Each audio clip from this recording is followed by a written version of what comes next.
In this video, I'm going to show you how to add products to Shopify. I'll be doing this on PC, but you can follow along on whatever device you're on, as the steps should be very similar. Now, first things first, come to your Shopify dashboard like this. And for anyone new to Shopify, by dashboard, I mean the first page that it brings you to when you sign in. Next, tap on products on the left side of your screen on the navigation bar here. And this is an overview page where you'll be able to see all your products once you add them. And to add your first product, just click on Add Your Products in the middle of the screen. Next, I'm going to quickly walk you through the basics of this page, and the example product I'm going to use is a black zip-up hoodie. So for the title here, we're going to put the product name, which would be Zip Hoodie. And next, the description is where you want to add the details of your product. So I'll just go ahead and add a few of the basic details. Now at the top of the box, you can also see that we have a few word processing options to choose from. And to the right of that, you have other options like insert image, video, and table, which I could have used to create a size chart in this example. You can also insert custom HTML as well by clicking on this here. Now, I recommend that you take your time when writing your description, as it also counts as SEO. So you want to use keywords related to your product to make it easier for people to find it through search. And you really just want to find a good balance of keywords to product information and clean aesthetic. Next below we have media, and this is pretty self-explanatory. Here you add pictures of your product, and this can be done by either adding product pictures from your computer files or taking the URL from the picture online. In this case, I'll just add one from my files that I got ready earlier. And of course, you want these pictures to be the best quality they can be, as that's what the customers are ultimately going to make their buying decision on. Anyway, moving on down, we have pricing. Here you want to put the price that you want customers to pay for in this box. So I'll just put $59.99 as an example. Then next to it, we have a box called Compare at Price. And this is used to create a sale. So I'll just put $79.99 like this. On the product page, there will be a price reduction from $79.99 to $59.99. And $79.99 will have a line through it, and it will show $59.99 as the new price. Just below this, we have the option to charge tax on this product, which you can toggle on and off with the tick box here.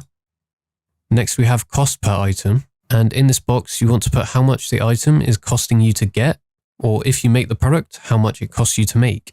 So let's say this hoodie cost me $19.99. And moving on down, we have inventory.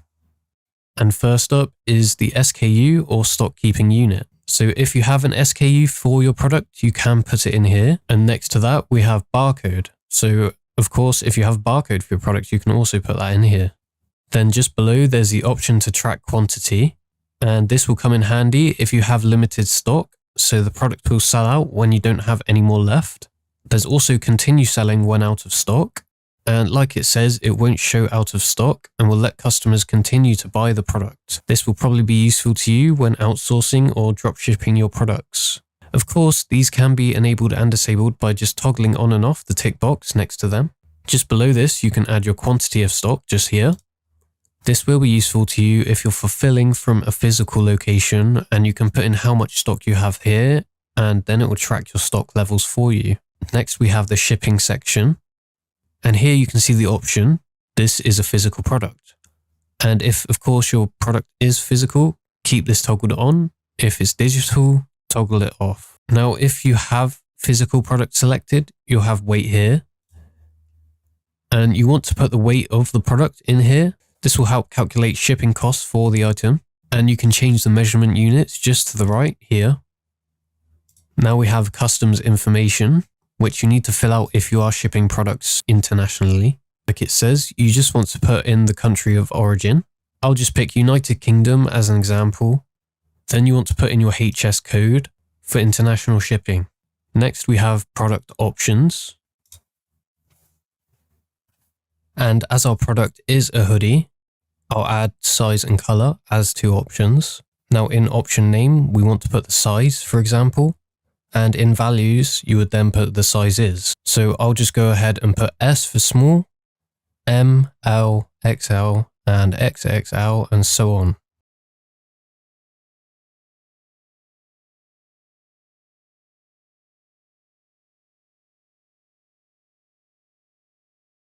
Next, to add the colors, you do the same thing, but click on add another option below, like this.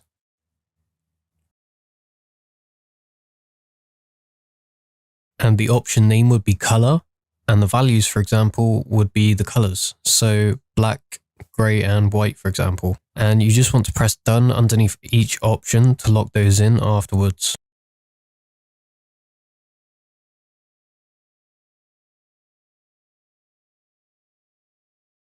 And of course, you can edit these at any time by pressing edit next to them. Now we've done that, you'll see all the variants pop up below. And here you can go ahead and change the prices according to the variant. So let's say the gray color is a bit more expensive to make. So you might want to increase the price to $69.99 instead.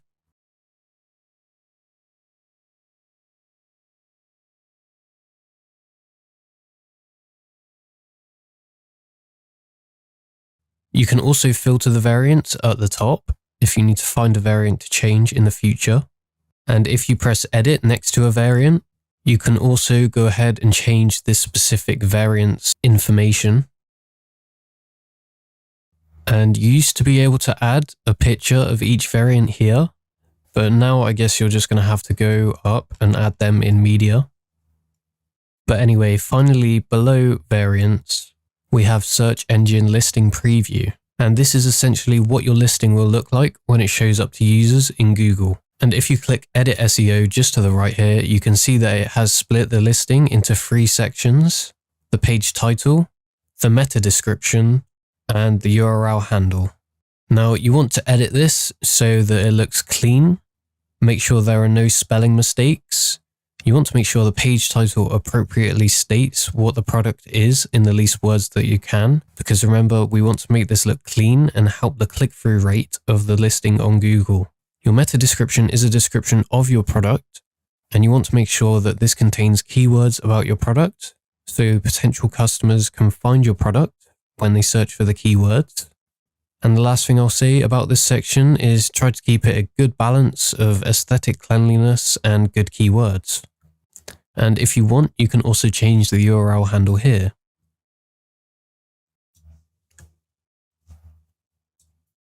Now, the final part to adding a product, if you scroll up to the top and look to the right side of the page, is going to be the product organization.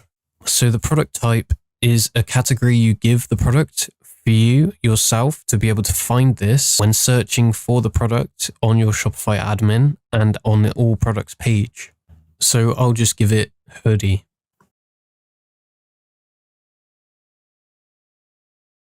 Next we have vendor, and depending on what you sell, you can either leave this blank or fill it in, but usually the manufacturer's name would go here. So if you're selling Nike shoes, you would put Nike. This would be useful as well if you have a lot of different branded items.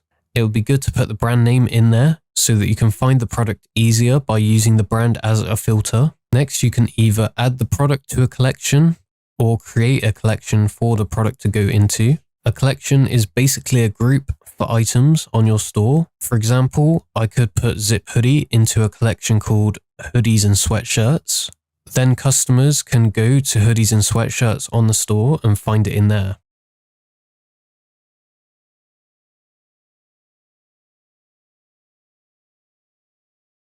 Finally, there are tags, and these will help your customers find the product through the search on your store. So you need to think of what the customer's thinking when they're looking for this item and what they would type into search, and try and use those phrases as tags. I'll just add a few basic ones so you get the idea of how this works.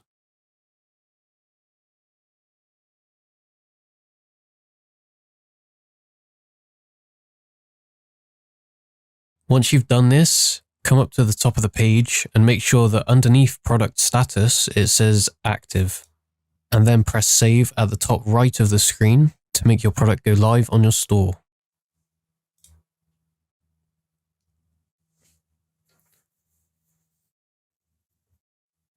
that's how you add products on Shopify. If this video helped you out, please like the video and consider subscribing for more tutorials just like this one. And if you have any further questions, leave them down below in the comments and I'm sure I can help you out. Anyway, I'll see you next time.